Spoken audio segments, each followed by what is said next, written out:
नजर में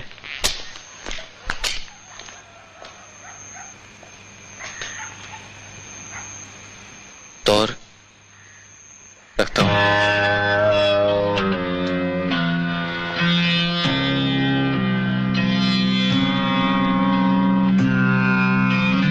भीतर से न जाने पेट ढक क्यों, बदला नहीं, रहम है मुझ में। Hello, I am Ankit, and with me is Anup. Welcome to Screen Damage, Episode 3. We tend to talk mostly in English, but sometimes we can move into Hindi as well, so for your information, today we are discussing the movie Nazar from the year 1991, directed by Kaul. If you want to reach us, you can do that via various social media outlets, which we are going to mention in the descriptions. If you want to email us, you can email us at screendamagepod@gmail.com. So, without further ado, let's get to the episode. So, what were your thoughts on this movie?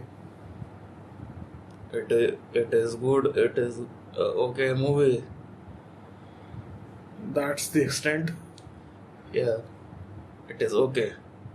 Alright, let me just and do what As much as if a movie that is abstract can do for me, it's fine. I don't hate it, but I don't love it either. Like, I'm not frothing at the mouth to tell people about it. So that's my basil thoughts. Okay. Speaking of abstract, I mean, I would say that let me give you my interpretation of what I thought the story was, because it tries the movie itself is structurally trying to be as cryptic as possible. Yep. So that is in service of some things. We'll get into that later, but let me just give you what I thought the movie was about. So there's this guy who works at as an antique dealer. He also does money lending. So this girl, I think she's 17 years old. That's mentioned in the movie. Yep. मैं 17 हूँ, नहीं मैं 40 हूँ 17. So she comes into his shop with these items which have no value at all, no antique values at all. But since he is infatuated with her, he gives her money way above what the items are worth, and he also gets angry in a scene in the beginning where ये क्या लेकर आए हो तुम, or whatever that thing that happens there. Yeah. So this relationship builds on top of the fact that he has this control of money over her, and I didn't get this from the movie, but after I read a synopsis of it, that she was living in an orphanage. She was an orphanage. I think that's what was written in all the synopsis. She was living with her two aunts. That other character, that's her aunt, and another one where he meets her and said, "I'm taking her away from you, और मैं लेके जा रहा हूँ." ऐसे कुछ था, he's living in a high-rise apartment with his bua, with his maternal aunt. No, but before that, when he's trying to court her to or to court his buas or whatever to get her to move in with him. So the fact is that I want to get some things clear, because they are not exactly explicated in the movie. That he is living with his buas too, plural. He is. No. At the later point, yes. In the apartment, no. She is not. The bua is not related to the girl. Isn't I don't. No, she isn't. I mean, that's the thing I wanted to get clear, that these are the things which aren't mentioned in the movie, and you wouldn't get that out of it. I think they are. No, they're not. She has been orphaned, not living in an orphanage. I read the whatever information is out there about this movie on IMDb, on Wikipedia, and what it says is that the bua is his bua, not hers. So moving on. What? No. What? That's bullshit. Take it up with the director then. What? I mean, that's bullshit. I mean, Why were they living with her? What? If it's the male protagonist's boss, you're saying. Yeah. How is that possible if they were living with her? The girl, the 17-year-old girl. She wasn't living with her. Well, she was in the initial stage. Like, I don't know what you're talking. Where are you getting that from? That she was living with the boy? In the initial scenes, it's established that she's living there. The initial scenes are after her death, right?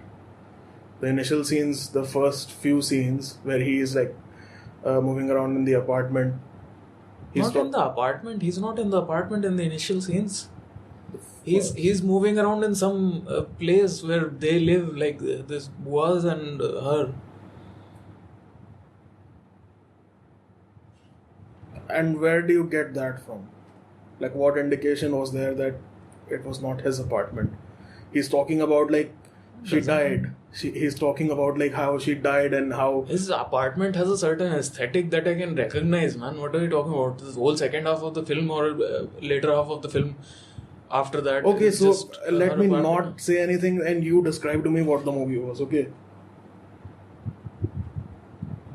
Why? What?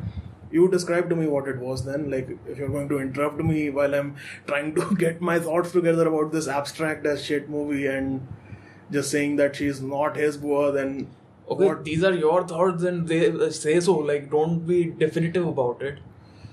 I'm saying based on what I've read about the movie, based on what the descriptors of the movies are, that's what they say, okay?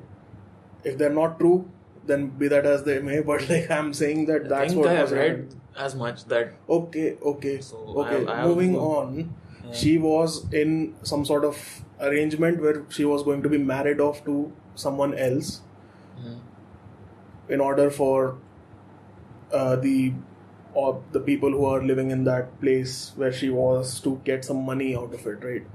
That was the thing.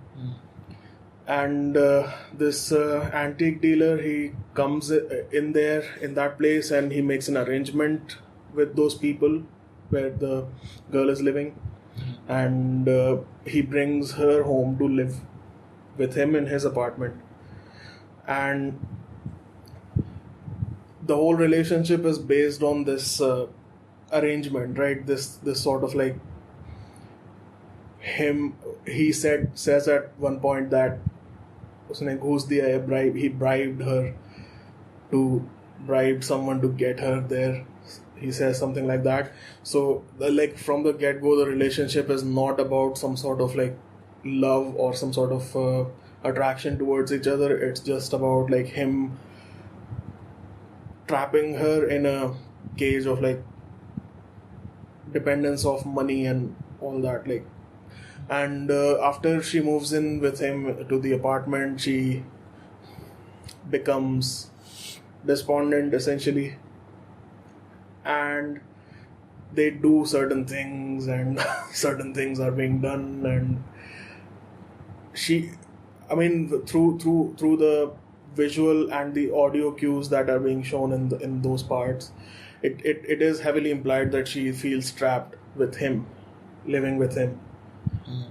And that's what causes the end to happen, where she escapes, essentially, quote unquote, escapes from this trap.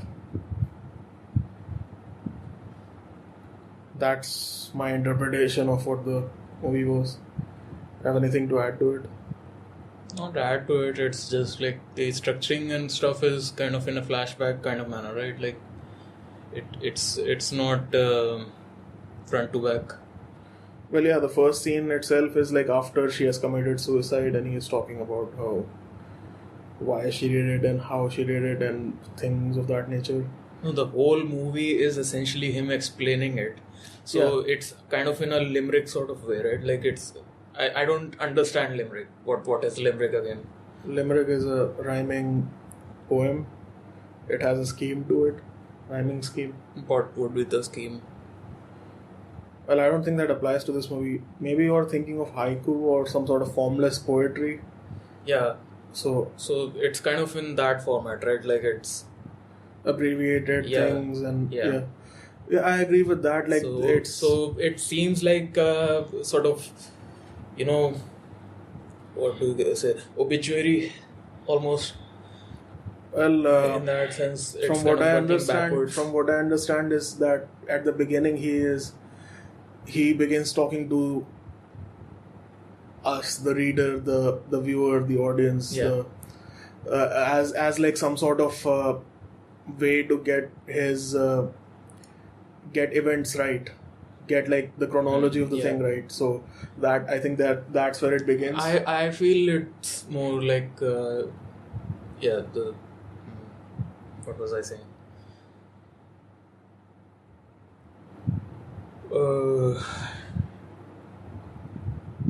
Yeah, you were saying that it where it begins is a flashback, right? I mean, after that, Not it's a flashback. It's the thing is what do you say in a funeral? I forgot the word. Obituary. Obituary, yeah. So it's like a obituary essentially, right? Like he's just remembering what he thought was happening. Her input is very like secondary in throughout the thing, or what she feels. It's very limited how she comes in. Yeah, and I thought also that even within the constraints of him narrating events, her story is apparent there. Like it's clear how she felt in that, because I think with the written word, or if the writer is like narrating his own life events, there the things are personal. Like he is saying some things which might or might not be true, but within the context of a film, you have to show things, right? So it reveals a lot more than what the written word might reveal. So even if the narrative is controlled by his own emotions, or what he is trying to show the world, essentially, his own story, like edited version of what the story was, yet it also gives her point of view, even if it does in a silent manner or in a very meek kind of manner, right? So essentially that's what I thought of it. Like it's mostly just him recalling some stuff and saying it like it is on her deathbed, or like post her jumping or something like that. Writing it down and solidifying what happened.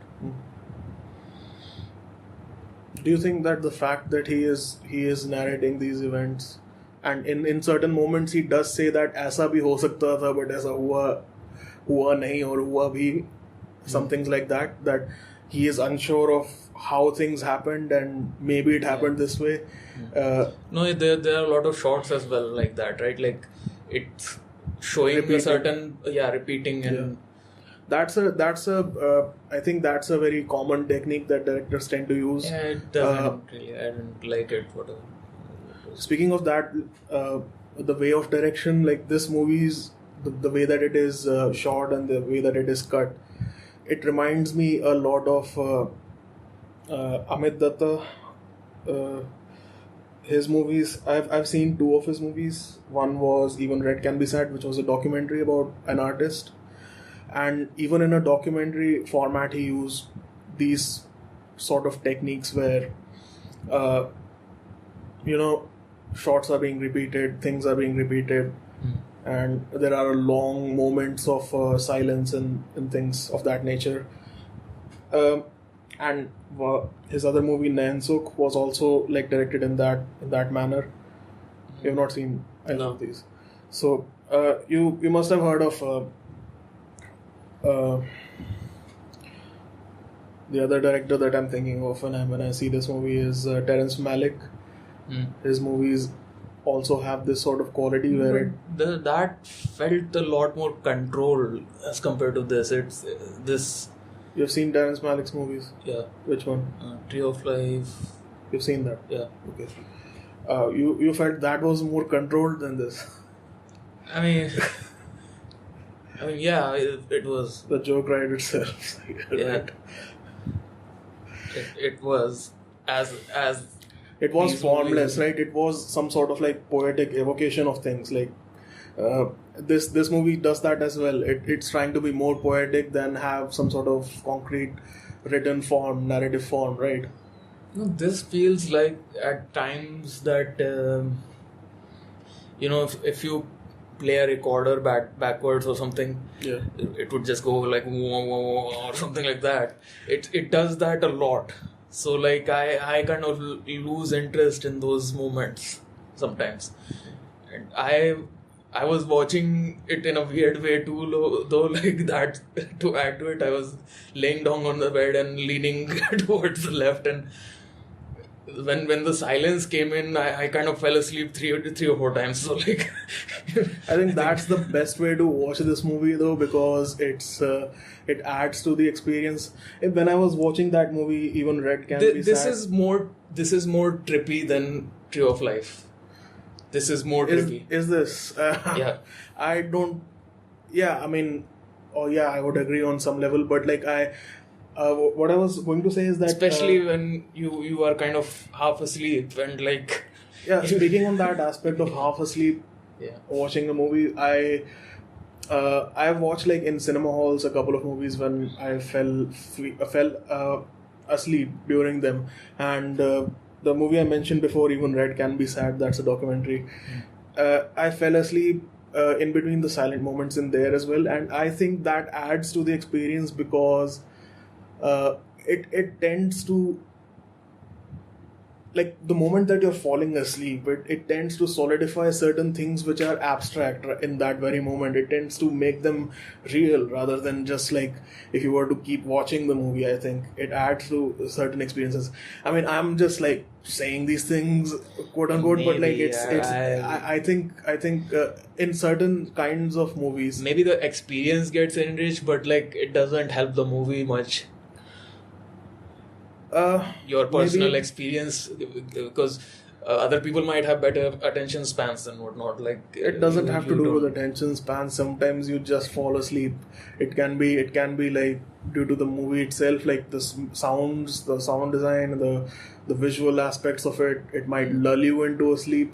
No, I just didn't sleep well the night before. It was just that simple. My For point me. being the abstract nature of these movies lends itself Yeah. to watching it in a liminal state rather than a wide awake state, because it helps you to solidify certain aspects of this movie, which, I mean, that there are deliberate silences in this movie. There are deliberate silences as in lack of dialogue, lack of like people talking. There is a lot of sound in this movie, and it's very well designed, the sound. But there are portions where there is lack of voices. So I think that kind of makes sense in that aspect. Speaking of sound or the lack thereof, what did you think of the way that this movie uses sound? In certain aspects, it's good, but by and large, I didn't quite like it.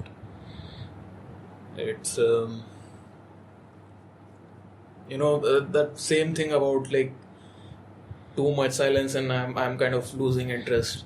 That's happening way too often. If you made a graph or something, it would be like way too many drop points in that. So sound is essentially, the whole thing is a part of a bouquet, right? Like it's not just a singular thing, or you cannot separate one from the other, especially considering it's trying to be art so hard. So like What? trying to be art, Yeah. high art, or whatever. I was reading a Wikipedia article recently, and it was about like how Hindi movies, they didn't use the live sound on set. I think Until very recently, from what I read, it was until Lagan. Lagan was the first movie which didn't use ADR, which is like dubbing essentially.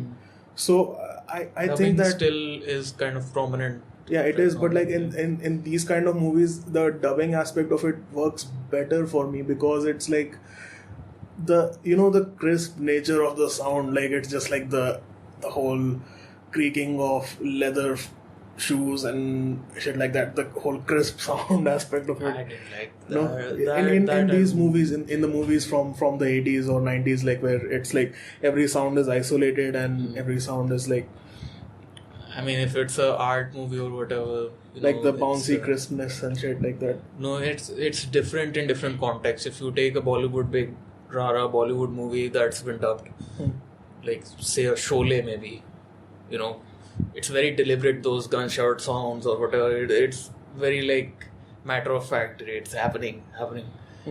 This you have to kind of pay attention to these things, right? Like either you pay attention or you lose the plot. I don't think that's true. I mean, there were certain scenes where, almost 90% of the movie doesn't have any sort of like background music or additional music, which is non-diegetic music, which doesn't exist within the movie, like sounds coming from the outside and shit like that.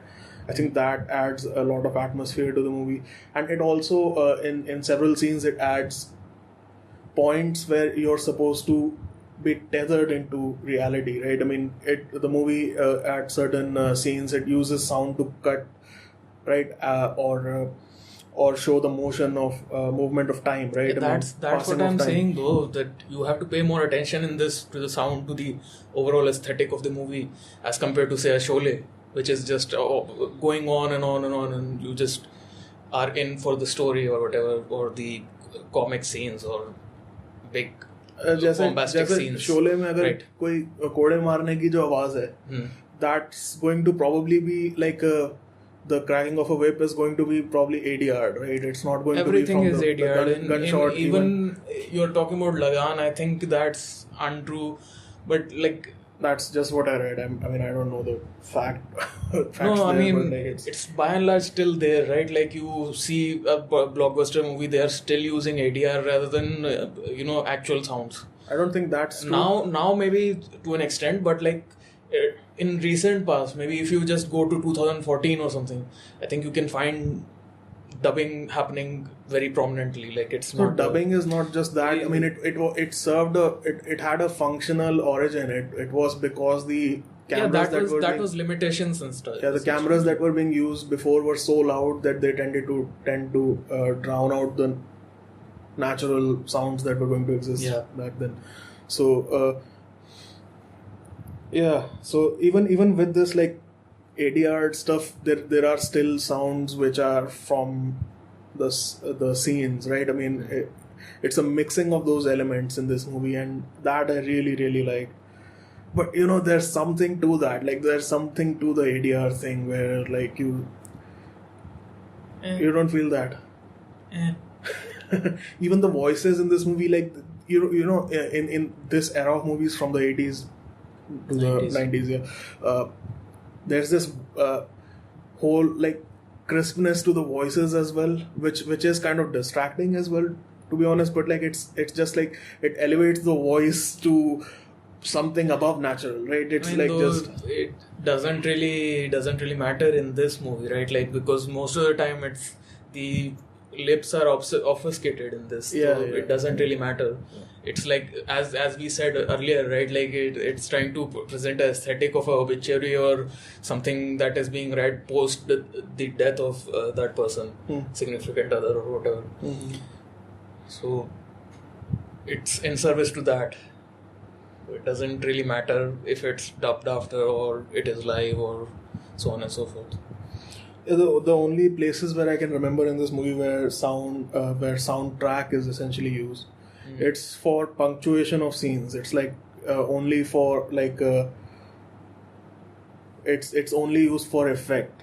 It's like it doesn't like blend in with the movie at all at any point because it's absent throughout most of the movies, and when it occurs, it's like very shocking. It's kind of it kind of took me out in those scenes where there was like this sort of like a classical Hindustani kind of music which was in the background in some scenes, which was added on. I didn't even notice that stuff. Maybe you were asleep. maybe. Yeah, I mean, there's also the use of sound for like discordance as well. Like there's a towards the last third of the movie, there are sounds where you can hear construction sounds and things of that nature, where like sounds of a drill, the sounds of a moving of bricks and things of that nature. So I think that played into the scene in which it was happening as well. But a lot of it is like very the dots. I think this movie is like just dots, right? And no matter which way you connect it, it will make sense in some way or the other, right? I mean, No, by the end, it's very clear what's happening. not the story, but like what the metaphorical things that it's trying to portray, right? What? Through the sound, through the visuals, like there are a lot of scenes which feature like these bars, the window bars, which look like a jail cell. There's a lot of overexposed shots where it like overexposes the I think that was only one shot there were at least 4 that I can recall. where like the film grain is overexposed and then it's merging back or something. No, that was the sunset thing you're talking about, yeah. right? I'm not talking about that. I'm talking about the main character's shirts in several scenes. My point there is like it was This doesn't like this isn't a very good case piece for cinematography. I don't think it feel- absolutely is. The I don't locations that it chooses and how it shoots them, and how there are like several grades and several levels that it chooses to go up when shooting locations. I think it's really well done. I don't see that. Well, my point was that, I mean, we're done with sound, right? Yeah. There's also this aspect in the sound which I wanted to mention, that sometimes there's scenes where it abruptly begins and you hear like some conversation which is already happening, right? A lot of times. So a lot of times there's lack of sound or sound which is happening outside of what a person can hear, like an implication of some conversation happening outside of you. And that also plays into the paranoia that each character kind of has with essentially the antique dealer has in his mind, right? That she's Having an affair or something. that I mean, I think that was implied, that she's talking to someone else about his army days.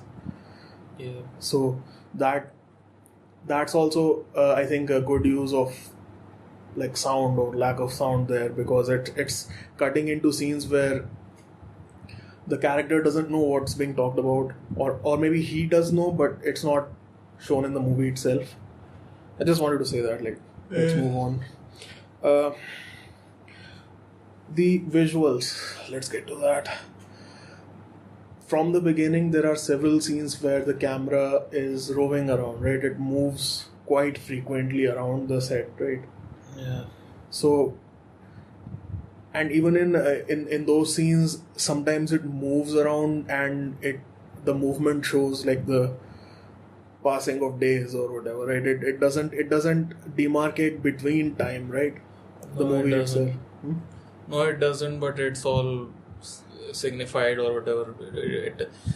It's solidified by the end. What the trajectory or what the time lapses are, or how it's weaving in and out, or it doesn't really weave in and out, but how what's the trajectory of the film, let's say. Yeah, but in the even in just the beginning of the movie, the first time we see the antique shop, the camera is moving around like statues and cabinets and all those things, and the first time it shows the girl meeting with this antique dealer, and then it moves around and it shows a different day, and there's no apparent cut there. It is to show continuity there, right? And it happens a lot in the movie. Yeah. Where this sort of like movement of the camera around things, it shows like passage of time. It tries to show, doesn't show. It's like it's implied. It's not like screaming it at you. It's like very subtly implied. whatever. No, nobody would care really what the camera is doing.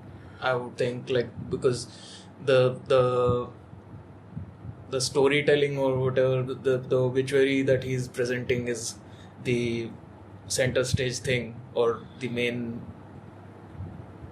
thing to look at or listen to. I don't think if you were just to mute the volume and just go on watching it, you would gather much from it. Visual aspects are very secondary to or in service to in some aspects. By and large, you can ignore it. Could get something out of it still. I think I would say that the visual aspects add a lot of context to the movie. It does, but by and large, you can ignore certain pieces in this and just have the audio, and it wouldn't make much If you're difference. just looking for the story, then I would agree with you. But like it adds so much more to it. Like the roving around, the passage of the time, it is like an abbreviated version of showing like a title card with like saying 30 days later or 2 days later, something like that, because it does it in a visual manner which Well, most of the movies that we watch are usually not doing that. Like, which movie have you watched in like the past year or so that has definite cuts to say that? But the characters say that it's a different day, or they imply it, right? It's not done in such a economical or in such a subtle manner, right? But we do watch a lot of movies that do this. In even the last one we watched, the Satiri, the Music Room, it kind of does that. It doesn't really. It shows like characters in different forms, right? It clearly demarcates it. I will in different states of mind, right? Different states of mind, maybe, but it doesn't really significantly imply. You kind of, as compared to this movie, I think. Compared to this movie, whatever. This movie is just a case point of experimental cinema at that point.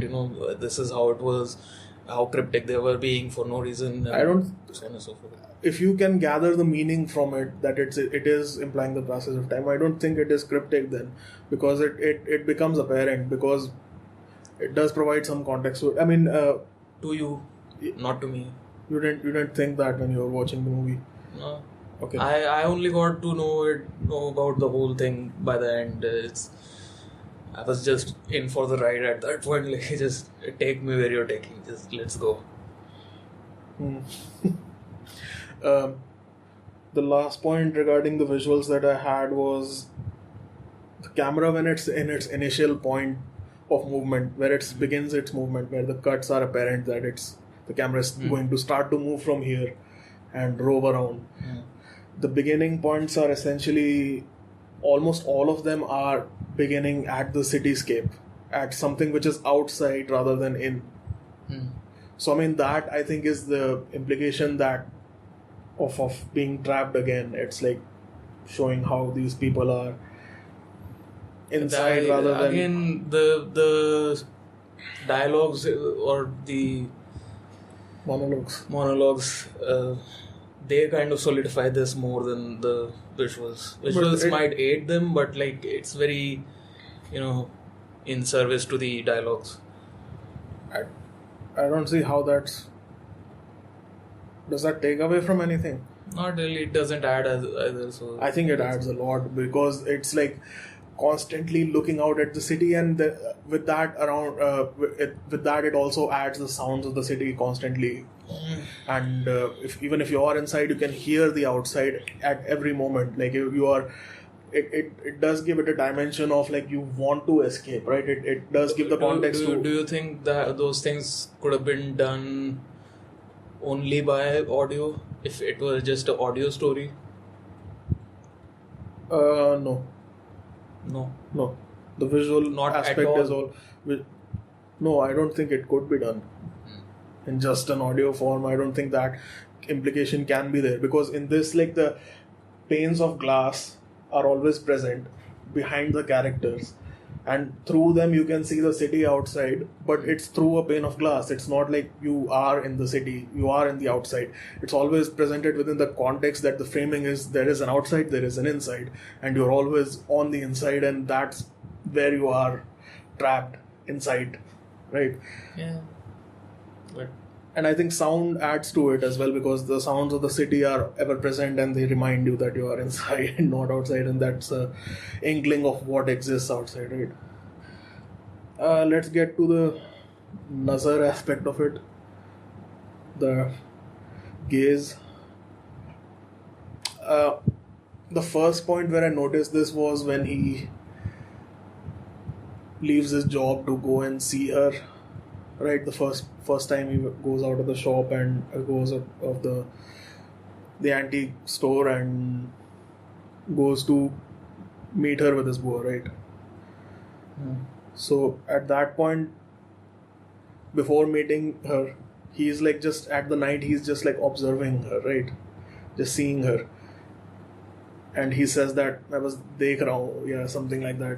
It says that it says a very says it in a very weird manner that he's just I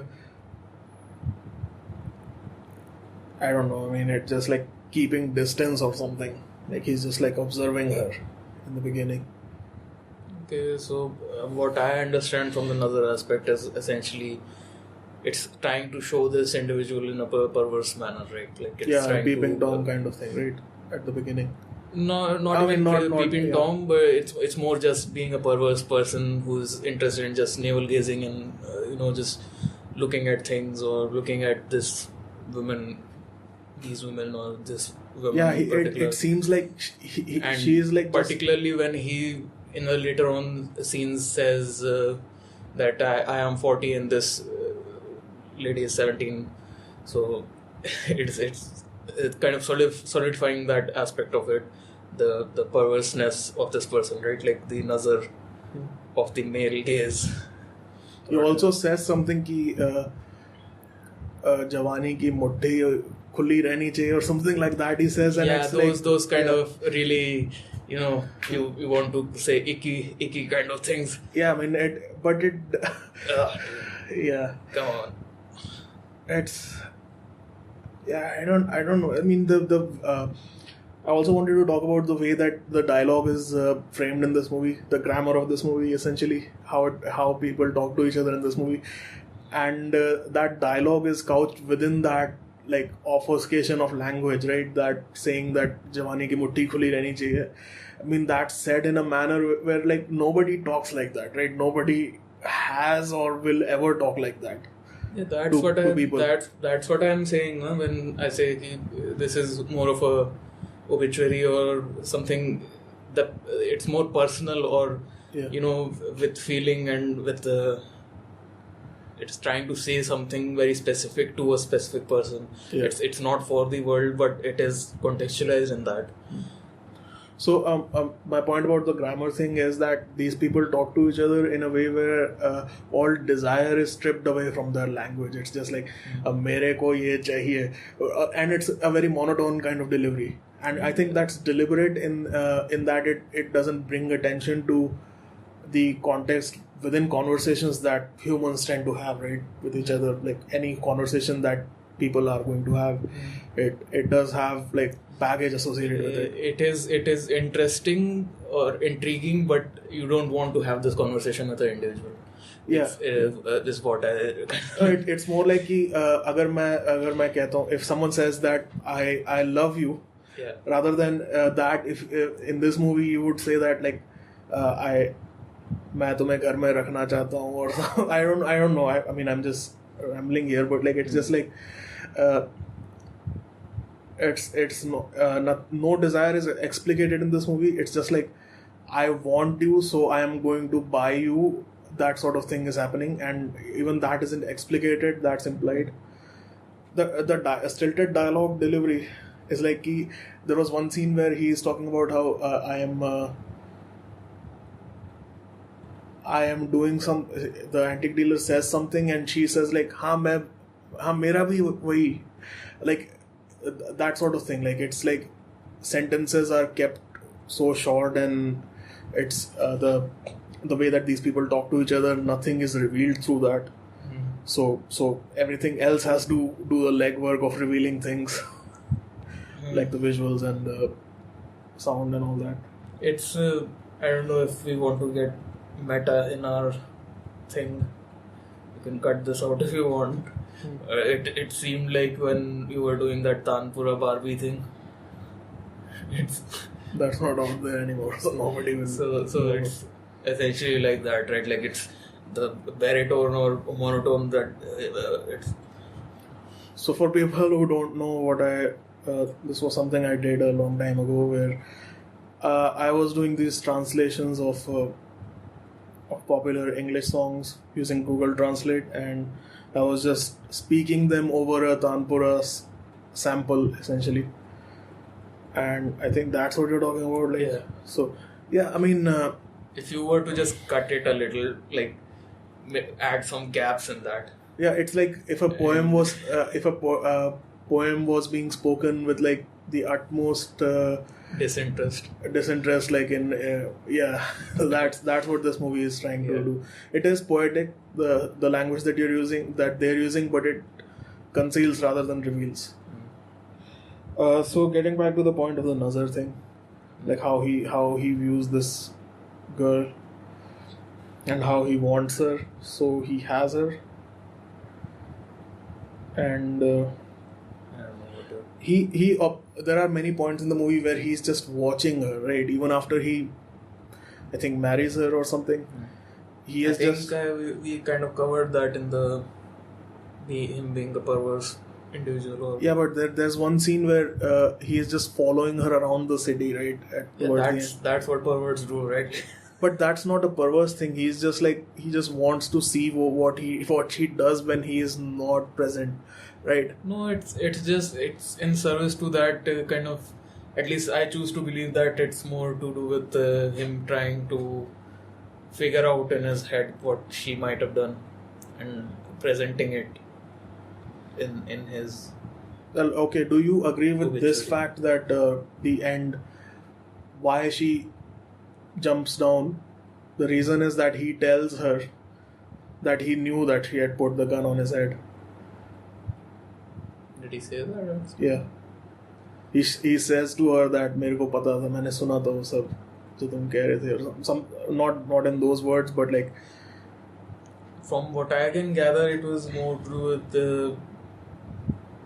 that might be a breaking point or whatever, Yeah. but their life or their marital life or whatever this was going towards a downward spiral.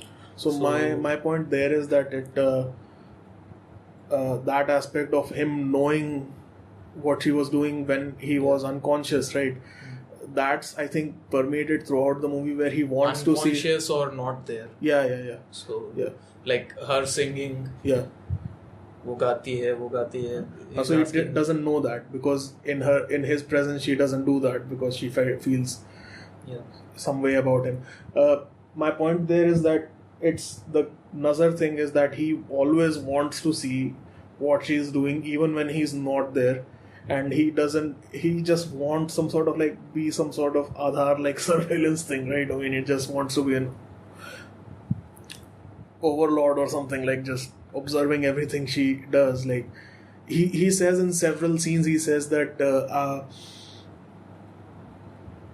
मैंने उसको जब पहले देखा था, when I saw her before we got married or something, like I used to see her and she used to do these things which I just used to observe, and we didn't say anything about them to each other, about those things.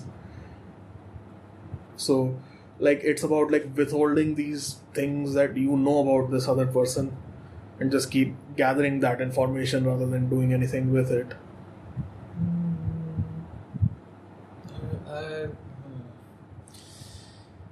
No. I think it was more to do with just a power trip for him or whatever, as is with most male people who do these kind of things or whatever, just navel gazing and just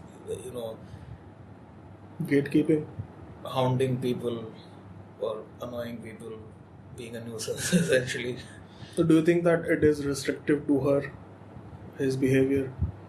That because of this sort of thing that he's It was doing? always a power trip for him, right? Like him giving her money, him taking her out of that orphanage, and it's kind of that how people perceive things, or like people who are in power or in a higher up position, they always see themselves, as we were discussing in that, right, the music room. They want to see themselves as being this philanthropic person or whatever. So it's kind of like that. Yeah, but do you think that she knows that he's watching her? I think that's implied She also. probably knows. So That's so why, that's the I thing, mean, right? obviously that's why the break point comes at some point, right? So there are these like screen doors essentially between these people where they are not letting on that they know about what the other person is doing or thinking, right? There's also this one scene where she's asking him about him being court-martialed from the army, and he's there he's spouting things about like 1850s, what happened in 1857, how that rule of court martial has come to be, and he just keeps repeating that rather than saying anything about how he feels about it. I mean, in a later part, he does say something about how he feels about it, but like this sort of mechanistic thing about like they're talking about context, about things that have happened rather than actually talking about them. It's like a very cryptic kind of thing that happens throughout this movie. Again, that's more to the service of the whole. At least I choose to believe that it's more to the service of a narrative that they're trying to build in a obituary sense or a post-mortem sense. It's not anything else to Yeah. kind of. No, there's a lot more. Yeah, maybe I think we have repeated quite a few things. Yeah. So there's like in the movie there's repetition for effect. Like there has to be repetition for effect. Oh, stop. Okay, so the relationship that they have with each other, right? There is like coercion there, right? There is the control thing there. That We just talked. Yeah, go on. that it is kind of a metaphor for arranged marriage, right? All of it. It does kind of slot into that whole thing. Not really. You can see that if you want, but it's more to do with people thinking of themselves as doing right by this other person who doesn't really have choice in the matter. Yeah. But arranged marriage doesn't really signify that. It Do you does in think- some cases, but it doesn't in most Do you cases. think women have a choice in arranged marriage? Not a choice, but it's not always a philanthropic endeavor on the male's part. Yeah. But By and large, it's usually a self-interest kind of thing, right? Like I'm male more part. I'm more talking about how this relationship in this movie is structured. I'm not talking about its implications. You are talking about arranged marriage. That's a universal term, not specific to this.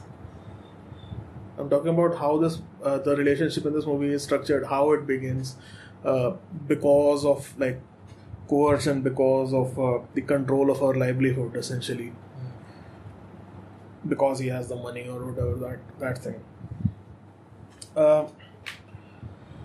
Okay, let me just say a few things I want to do about the relationship. If you're not, don't want to discuss this. Yeah, go ahead. Not this about. They talk about in a scene where they're talking about how because of their age difference they have different values. There's also the incongruence of the secrets that they keep, and there's also the fact that they pretend to not have been found out when they have been, and that's also a conceit in the movie. There's also this one scene where they're lying in the bed and the antique dealer says that ये शुरू किसने किया था, and she says पता नहीं or something to that effect. So I was thinking there that there's also an implication of like fear and violence there. Like there's like there's like fear of lack of violence essentially. Like there's no actual fights that we see here, right? That there is something which in a movie like say in a any modern Bollywood movie where there is some relationship to this of this nature, there would be threats of violence which are explicitly shown, and I think in this movie they weren't, and there are certain implications where it is like a sort of an internalized thing rather than an explicated thing. Yeah, so that's more to do with it being Kafkaesque rather than Aristotelian, right? It is trying to follow a Kafkaesque model, or it is based on a book by Kafka, right? No, by Dostoevsky. Dostoevsky. A short story What was Dostoevsky's thing? Zero. I haven't read any of his works, so. If you even have an inkling. Crime and Punishment, I think, was his. The Idiot. But like, what is thematic things are? Like I think it's about like aristocratic people and the common people, the contrast between their lives. I think in Russia, that was Dostoevsky. Like it's all like very oppressive and dreary and all that, but I think it's more about royal people and their downfall and things of that nature. Kafka is that there is something bigger than you out there. That's the implication in his things. If you ignore the metamorphosis. I'm more talking in that sense, like it's more like Sisyphean, and like this relationship would just be that dreary bullshit that they keep doing over and over again. They keep putting up these veneers of stability and so on and so forth. The conflict aspects that you talk of are usually just that's established by Aristotle, right? In his well, you'll have to explain that. I don't know anything about it. In most of the movies that are currently made or have been made previously follow a Aristotelian model from the Poetics. He wrote a book a while back which hinges on tragedy and so on and so forth. Most of Shakespeare's work are kind of based on that, and a lot of Hollywood stuff, a lot of TV shows that are being produced right now even follow that model of conflict. So it's basically for dramatic effect that you have to put a conflict there. Do you think this movie has a conflict? I mean, it is stripped from conflict, right? It's very like, as I said, it's more Sisyphean than conflict. It's more that is the conflict if you think about it, but like it's there's no real conflict. That's the conflict. Yes. So yeah, that's a great point. I think.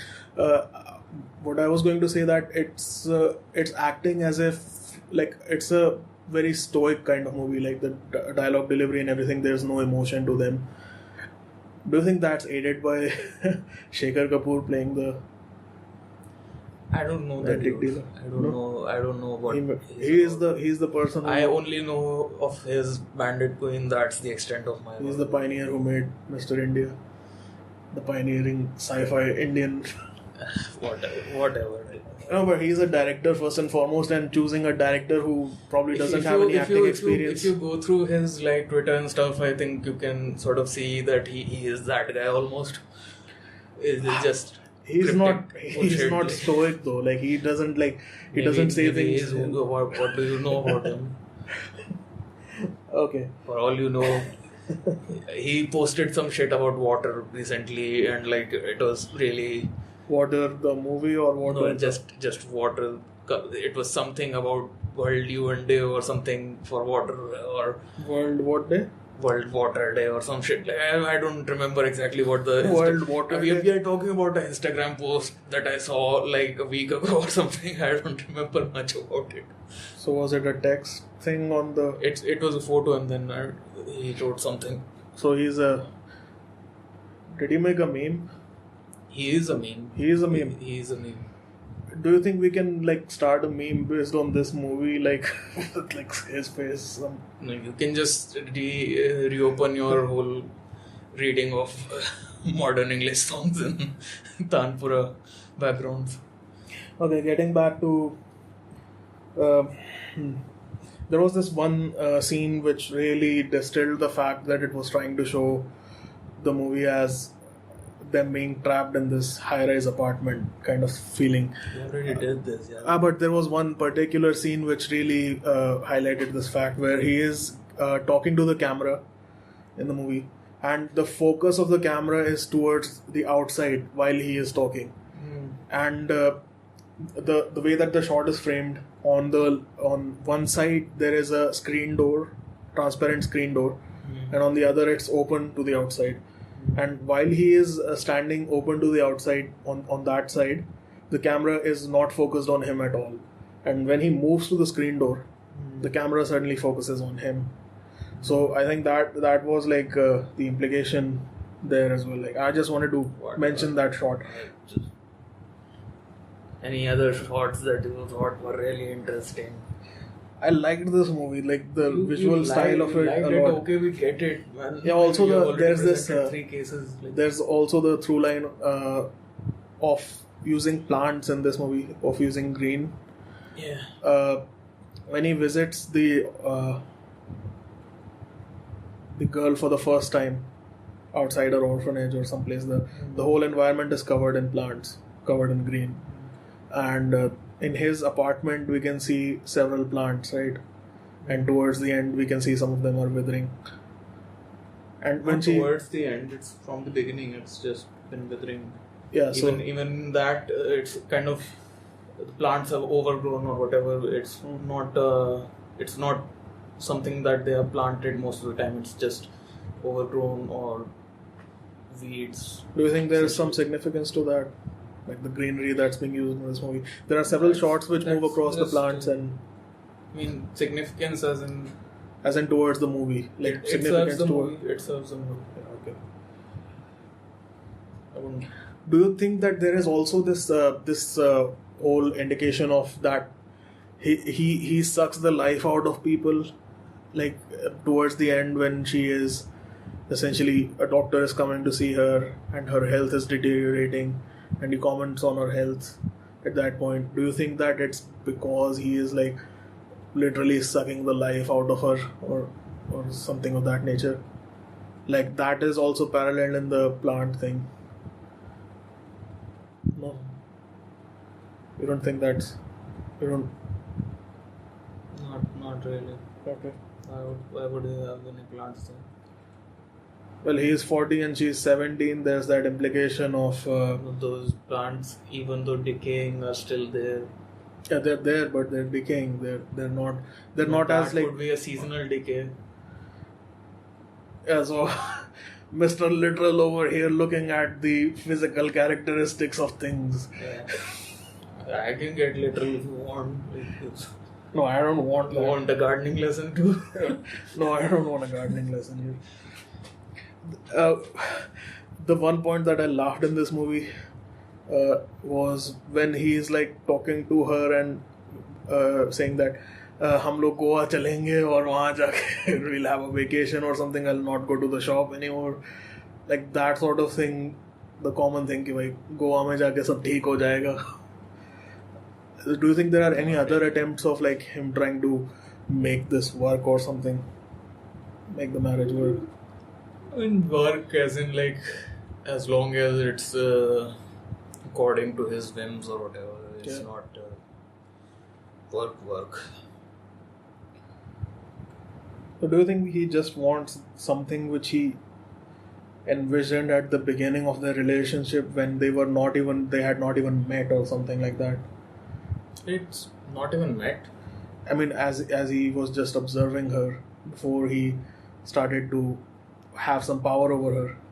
That's how all these kind of things work, right? Like it's if you even see modern Bollywood sort of movies or whatever, you kind of see these kind of characters. Did you see that movie? धनुष नाम है उसका. Ranjana? Yeah, Ranjana.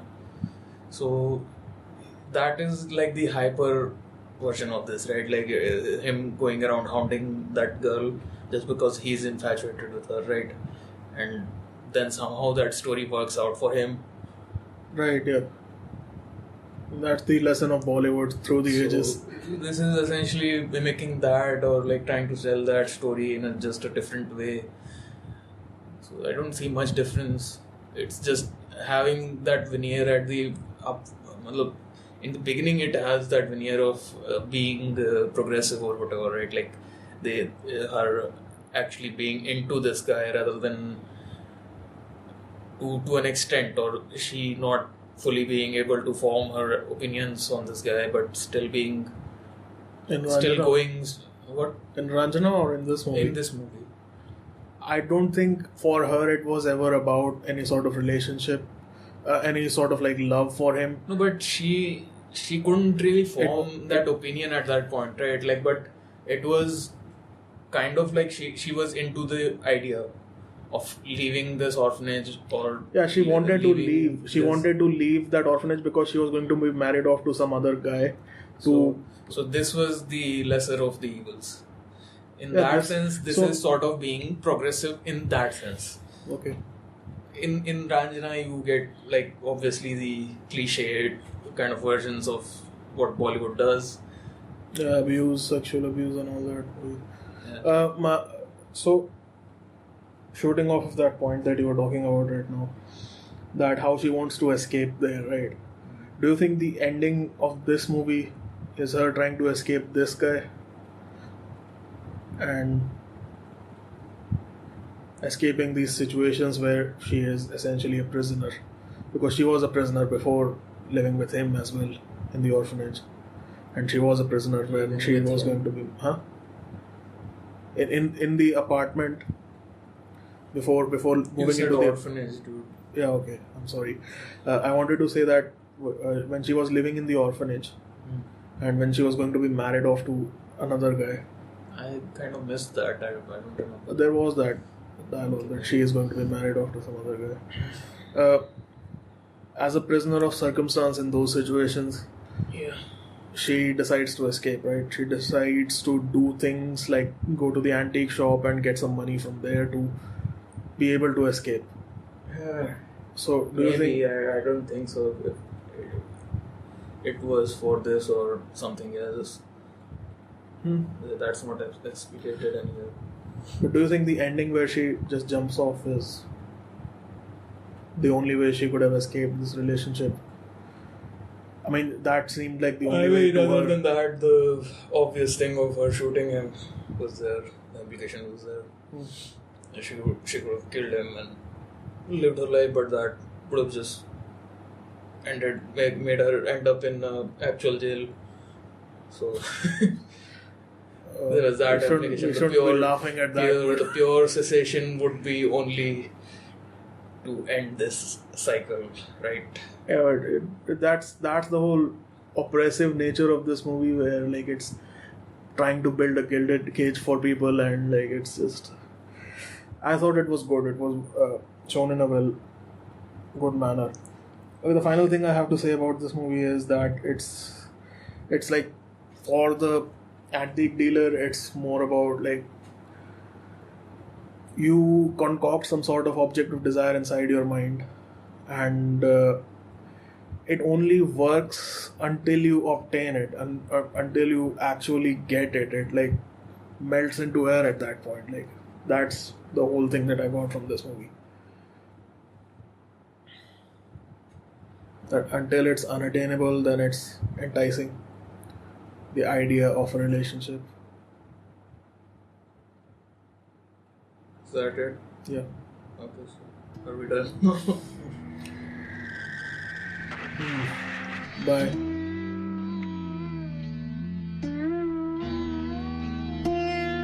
शायद ये सब कुछ ऐसा हुआ नहीं.